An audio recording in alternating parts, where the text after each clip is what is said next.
ओम शांति। 16 मई अव्यक्त बाप दादा के महावाक्य हैं। 1987 समाप्त हो रहा था और नए वर्ष में प्रवेश कर रहे थे, तो उसी उपलक्ष्य में बाप दादा आए थे। बोले आज बाबा 3 तरह के संगम को देख रहे हैं। बाप और बच्चों का संगम, यानी भगवान और आत्माओं का संगम, मिलन, संगम युग, और 2 वर्ष का संगम। तो ये जो 2 वर्ष का संगम है, इसमें तो सभी बड़े उमंग उत्साह में रहते हैं।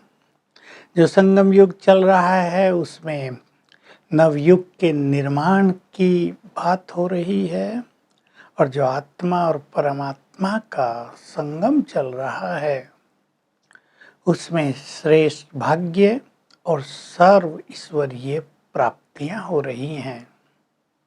तो बाबा तीनों चीजों को देख रहे थे और विशेष प्रेरणा थी कि जैसे इस समय सभी उमंग उत्साह में हैं, बहुत खुशियों में एक दूसरे को मुबारक देंगे, ऐसे ही सदा एक दूसरे को खुशियों की मुबारक देते रहना।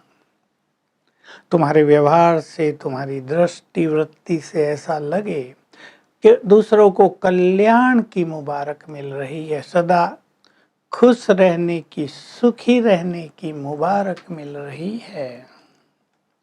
किसी के अधीन कभी नहीं होना। किसी ने कुछ बोल दिया और खुशी चली गई, या जिसने कुछ बोला, गलत व्यवहार किया, उसको खुशी देना ही नहीं है। बाबा ने बहुत अच्छे शब्द बोले, वो कांटे दें आप फूल दो, वो ग्लानि दें आप महिमा दो। वो वशीभूत हैं किसी न किसी विकार के, बहुत गहरी बात है। वो वशीभूत हैं, उनके कारण आप भी वशीभूत न हो जाओ, बल्कि उनके प्रति रहम की दृष्टि हो। ये बहुत ही गहरी बात है, बहुत ही श्रेष्ठ बात है। तो बाबा ने एक उदाहरण दे के इस बात को हमारे चित्त में धारण कराया है कि बाबा आज एक स्थूल फिजिकल उदाहरण दे के ये बात कह रहे हैं। जैसे फैक्ट्रियों में चिमनी लगाई जाती है, चिमनी से धुआं निकलता है, रफ माल, रद्दी माल, कार्बन, गंदगी। ऐसे ही दुनिया वालों के मुख से, उनके जीवन से विकारों का धुआं निकल रहा है। बाबा कह रहे, बाबा ज्ञानी और अज्ञानी दोनों बच्चों का अंतर देख रहे हैं। उनके जीवन से, मुख से, व्यवहार से विकारों का धुआं, ईर्षा, द्वेष, नफरत, वैर भाव, तेरा मेरा, इसका धुआं निकल रहा है। और बाबा के बच्चों से दुआएं निकल रही हैं। तो आप वो दुआएं देने वाले, वो धुआं देने वाले। ये सुंदर बात कह के बाबा अपने बच्चों को देखो बहुत अच्छा स्वमान देते हैं। तुम फरिश्ते हो, तुम्हें सबको दुआओं की मुबारक देनी है, अर्थात दुआएं देनी हैं। तुम्हारे मुख से कभी धुआं न निकले। तो कभी भी कोई बुरा व्यवहार हो जाए, क्रोध आ जाए, बुरे मुख से वचन निकल जाए, तो ये सीन याद रखना कि मुख से धुआं निकल रहा है, तो धुआं बंद हो जाएगा, धुआएं निकलने लगेंगे। कितना अच्छा शिक्षा देने का तरीका है। गुस्साए, बुरे बोल निकले तो याद करो मेरे मुख से धुआं निकल रहा है, नो, मुझे तो दुआएं देनी हैं। नए वर्ष को बाबा बहुत अच्छी लहर चलाई थी 88 के लिए, बाप समान बनने का वर्ष का। देखो 8888 है। 8 का वैसे बहुत महत्व होता है। अष्टरतन, अष्टभुजाधारी देवी, 8 विश्व महाराजन, 8 गद्दियाँ, और वैसे भी देखें तो जो एटॉमिक स्ट्रक्चर है उसमें भी 8 इलेक्ट्रॉन्स का कितना महत्व है। जिन्होंने केमिस्ट्री पढ़ी वो उसको जानते हैं। तो 8 बहुत इम्पोर्टेंट चीज है। नवरत्नों की अंगूठी पहनते हैं, उसमें अष्टी है, एक शिव बाबा है, बाकी अष्टरत्न है। तो इस वर्ष बाप समान बनने का लक्ष्य बनाओ।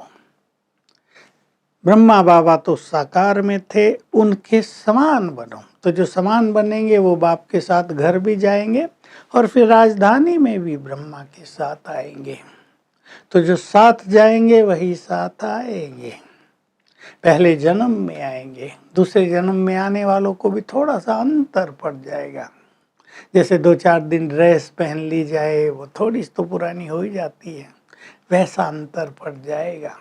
तो ब्रह्मा बाबा को फॉलो करना, मन वचन कर्म में मिलाते चलना, देखते चलना। मेरे बोल, मेरे संकल्प, मेरे कर्म, मेरे संस्कार, व्यवहार सब ब्रह्मा बाबा जैसे हैं तो बाप समान बनते जाएंगे। बहुत ही सुंदर ये बात थी। हमें फॉलो फादर करना है। बाप समान बनने वालों का ही सृष्टि में सबसे ज्यादा महत्व रहेगा। बाप समान आत्माएं ही, बाप माना ब्रह्मा बाबा समान भी और शिव बाबा जो निराकार है उनके समान भी, वही आत्मा अश्रतन बनेगी। उनका इस सृष्टि पर सबसे ज्यादा महत्व होगा। वही हीरे समान चमकेंगे, हीरो एक्टर बन जाएंगे। तो बाबा अपने हीरे बच्चों को देख बहुत खुश हो रहे हैं। फिर एक बहुत अच्छी शिक्षा की बात कही है जिस पे हम सबको बहुत ध्यान देना है। हम सभी के लिए वो बहुत सुंदर शिक्षा है कि कहीं भी कुछ व्यर्थ होता है तो उसको फैलाओ नहीं, लेकिन जब तुम व्यर्थ को सुनते हो तो उसको समा नहीं पाते हो। फिर एक एक को बताएगा, उसका कोई और होगा वो उसको बताएगा, हर एक का अपना अपना कोई पर्सनल मित्र होगा वो उसको बताएगा और ये बीज वृक्ष बन जाएगा। कभी कभी तो सच्ची बात लोप हो जाती है, केवल झूठी बात प्रचारित हो जाती है, जो सार था वो समाप्ति हो जाता है। इससे वातावरण कमजोर हो जाता है, सेवाओं पर भी बुरा असर पड़ता है और जिस स्थान पे ये होता है उस स्थान के वातावरण, उस स्थान के वाइब्रेशंस पावरफुल नहीं हो सकते। विदेशियों का भी ग्रुप था, उन्हें बाबा कहते हैं सदा श्रेष्ठ स्मृति में रहते हो। जैसी श्रेष्ठ स्मृति होगी कि मैं एक महान आत्मा हूँ, श्रेष्ठ आत्मा हूँ, वैसी स्थिति बन जाएगी, वैसे ही कर्म हो जाएंगे, वैसे ही बोल होंगे। तो बाबा उन सब को भी बहुत उमंग उत्साह बढ़ा रहे थे। हमें सोचना है कि ना तो हमारे मुख से धुआं निकले कभी, नहीं तो घर में घुटन हो जाती है ना। कोई एक व्यक्ति गुस्सा करे, कैसी घुटन का माहौल हो जाता है। अपने पे ध्यान देना है। जो ज्ञानी आत्माएं हैं उन्हें मुख से कभी धुआं नहीं निकालना है। बहुत अच्छा आपके घर का वातावरण बन जाएगा, प्यार और खुशी से भरा हुआ हो जाएगा।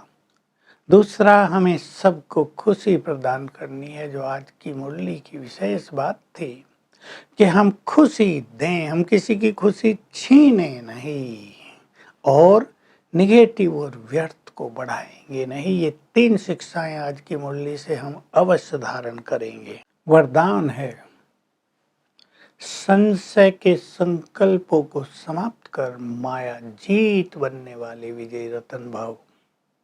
संशय का कोई भी संकल्प आता है, चाहे अपने में हो या बाबा में हो, वो मनुष्य को कमजोर बना देता है और भिन्न भिन्न तरह की माया प्रारंभ हो जाती है और हम विजयी नहीं बन सकते।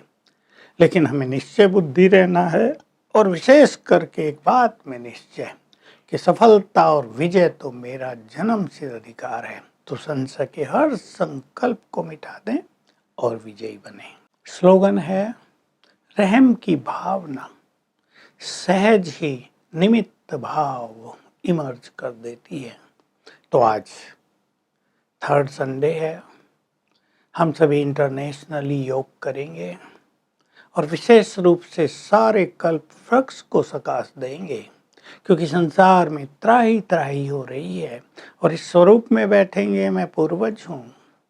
जैसे मेरे सिर के ऊपर ही कल्प वृक्ष है और बाबा की किरणें मुझ में समा रही हैं और मुझसे पूरे कल्प वृक्ष में फैल रही हैं। तो सारा दिन थोड़ा थोड़ा बीच बीच में ये अभ्यास भी करेंगे और शाम को विशेष रूप से ये अभ्यास होगा। ओम शांति।